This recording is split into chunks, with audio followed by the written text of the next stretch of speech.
Jarral are Ford جو تھا، وہ جرالڈ آر فورڈ، وہ پہلے اس وقت کھڑا تھا، لیکن اب وہ شاید سنا ہے کہ اس میں آگ لگی یا کوئی میزائل لگا، تو اس کی وجہ سے وہ ریپیئر کے لیے چلا گیا. It will take 12 to 14 months. جی اس خرج آئی لینڈ کو اوپر جا کے قبضہ کر کے، یا ایرانین جو میزلز تھے اگر وہ جاتے ہیں، وہ ڈیفینیٹلی ایران اسٹرائک بھی کرے گا اس کو مارنے کے لیے. تو وہ ایک انٹرسیپٹر کے طور پہ کام کر سکتا تھا، لیکن وہ بھی وہاں پہ موجود نہیں ہے. تو یہ آپ کی بات بالکل درست بلکہ ریلیونٹ ہے، اور کہ وہاں پہ اگر یہ جاتے بھی ہیں تو ان کی پروٹیکشن کے لیے ایک تو سارے ممالک کے وہ ریڈار سسٹم بھی ویک ہو چکے ہوئے ہیں، آلموسٹ ختم ہو چکے ہیں، ڈسٹروائے ہو چکے ہوئے ہیں، اور وہ بھی موجود نہیں ہے. تو اس کی پروٹیکشن کے لیے وہاں پہ یہ ڈسٹرائر جو ہیں یہ تو نہیں پروٹیکٹ کر سکتے. جی بہت مہنگا اور بہت ہی رسکی امریکہ یہ آپریشن کرے گا اگر کیے گا، اور یہ ڈیفینیٹلی کیجویلٹی سے بھرے گا. اچھا، اس کی وجہ یہ ہے کہ دیکھیے میں نے جیسے کہا کہ ٹیک اوور کرنا یا لینڈ کرانا ٹروپس کو بالکل کر سکتا ہے، سسٹین کرنا کویشچن ہے. اور ادھر لینڈ کرنے کے بعد پرپز کیا ہوگا اس کا؟ آیا آپ صرف ٹیک اوور کر لیں گے اور لوگوں کو ویڈیو بھیج دیں گے کہ ہم یہاں لینڈ کر گئے؟ سپلائی روکنی ہے جو ایران دے رہا ہے، جس کی وجہ سے اس کو پیسے آ رہے ہیں. ڈزنٹ میٹر، کل تو نہیں اس کو کیش صبح چاہیے، اس کو آپ ہولڈ کر لیں. پھر اس نے جو ایران کے پاس آپشنز ہے بیٹ اپ کرنے کی، ڈرونز پھینکنے کی، میزائل پھینکنے کی، وہ تو نہیں پھر دیکھے گا نا کہ میں نے کون سا تباہ کرنا ہے اور کون سا رکنا ہے. وہ تو آپ کو انہیلیشن کرے گا ہر صورت میں.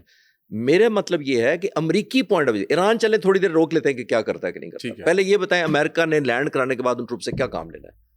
آپ نے ہولڈ کر لی، سپلائی لائن کو کٹ کرنا ہے، سپلائی لائن کو کٹ کرنا ہے. اس کے بعد آپ نے سسٹین کرنا ہے 3,000 لوگوں کو. یہ آپ کے پاس 4,500 پہلے ہی سب اس وقت تقریباً 50,000 جو فوجی ہیں امریکہ کے اس ایریا میں ہیں. اگر کلیکٹیولی دیکھیں 4,500 ابراہم لنکن پہ جی، اور وہ کوئی 4.5 ایکڑ کا سمجھیں آپ کے ویورز کے سامنے کے لیے ایئر کرافٹ کیریئر فلوٹنگ ایک سرفیس ہے جو امریکہ کو نمائندگی کا ریپرزینٹ کرتی ہے.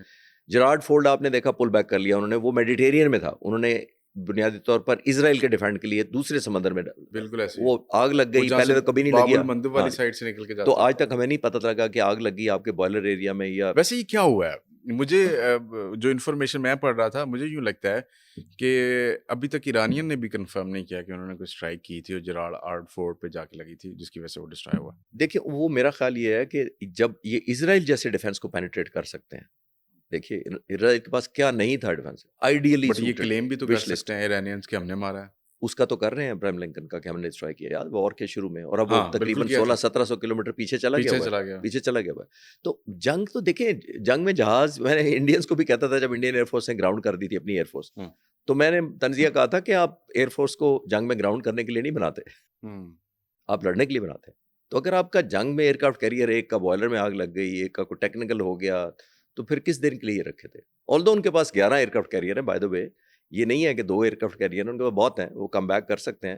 لیکن میرا خیال ہے اس وقت بہت ڈس ایڈوانٹیج پوزیشن پہ مشکل ہو جائے گی ان کے لیے کم بیک کرنا. سر یہ ابھی جب ہم بات کریں اسٹریٹ آف ہرمز کی، ایک پوری دنیا کی 20% آئل سپلائی وہاں سے جا رہی تھی جو ڈسٹرب ہو چکی ہوئی ہے.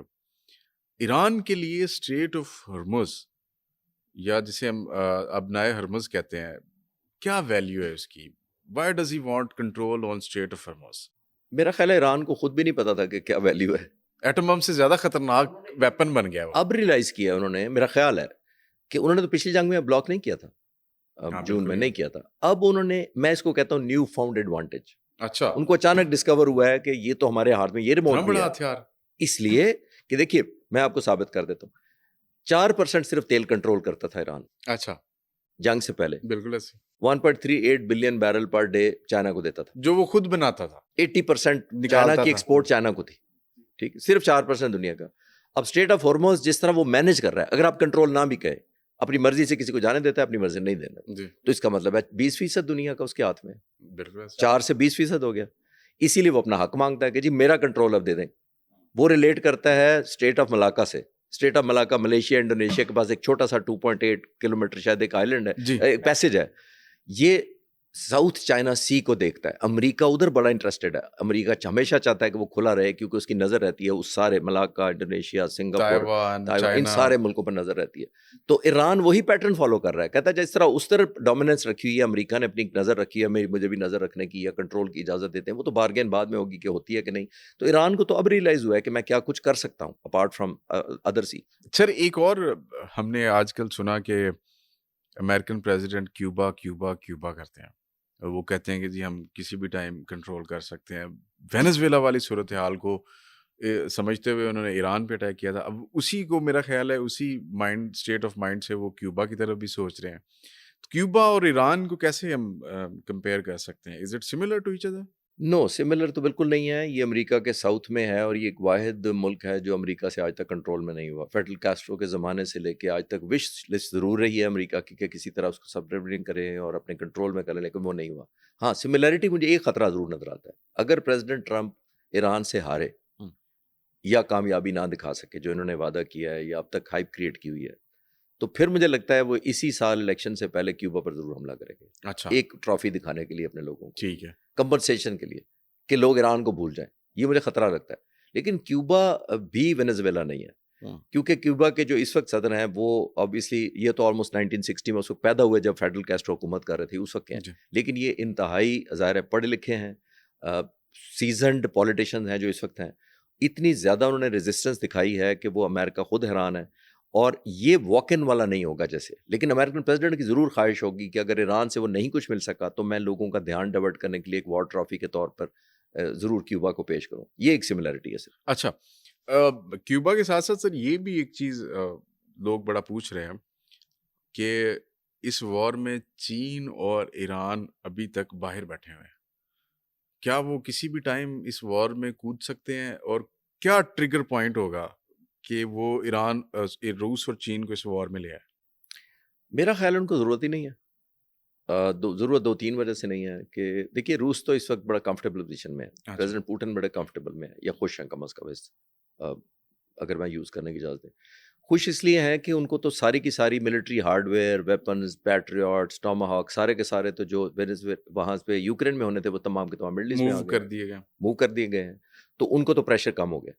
دوسرا آپ نے دیکھا کہ انڈیا جیسے ملک کو بھی اجازت مل گئی تیل لینے کی. نتن یاہو نے اجازت لے دی کہ آپ تیل خرید لیں روس سے. روس کو اب کیش آ رہا ہے، روس کیش لے رہا ہے. کیش اس کو ملٹری ہارڈ ویئر کے لیے بھی چاہیے، فوجیوں کی کمپنسیشن کے لیے چاہیے جو ان کے اس دنیا سے چلے گئے. تو ایران کے حملے کا اس کو بائی پروڈکٹ کے طور پہ روس کو یہ فائدہ ہوا ہے. تیسری اور موسٹ امپورٹنٹ یہ ہوئی ہے کہ اس کو یہ سب سے زیادہ ایڈوانٹیج لگ رہا ہے کہ امریکہ کی متھ ٹوٹتی ہوئی نظر آ رہی ہے. ایران اور چائنا اس پہ کمفرٹیبل ہیں کہ آپ تو ہم سے لڑنے آ رہے تھے، لیکن آپ سے تو یہ سنبھالا نہیں جا رہا، تو آپ نے ہم سے کیا لڑنا ہے. تو یہ ایک ان کی متھ اپ گریڈ ہوئی ہے روس کی اور چائنا، کم از کم چائنا کی ضرور. چائنا آل دو ملٹری انوالومنٹ کرتا ہی نہیں ہے ایز پر پالیسی.